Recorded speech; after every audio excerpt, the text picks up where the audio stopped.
ভারতীয় পেসার মোহাম্মদ শামি প্রতিপক্ষের জন্য আতঙ্কের এক নাম। ভারতের অনেক সাফল্যের নেপথ্যে আছেন এই গতি তারকা, কিন্তু এই শামি নিজেও আতঙ্কিত ছিলেন একজনের ভয়ে। সে হচ্ছে তার সাবেক স্ত্রী হাসিন জাহান।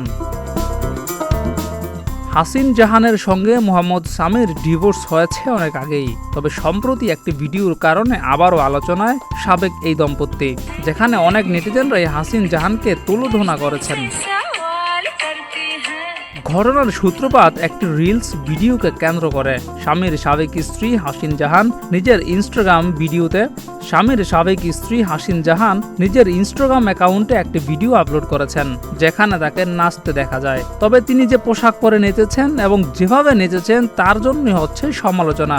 রীতিমতো খোলামেলা পোশাকেই নেচেছেন হাসিন জাহান।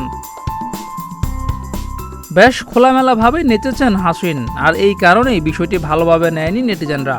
সমালোচনা করছেন স্বামীর সাবেক এই স্ত্রীর। অনেকে বলছেন স্বামী ভালোই করেছে এই মেয়েকে ডিভোর্স দিয়ে। জিয়াউর রহমান, প্রতিদিনের বাংলাদেশ।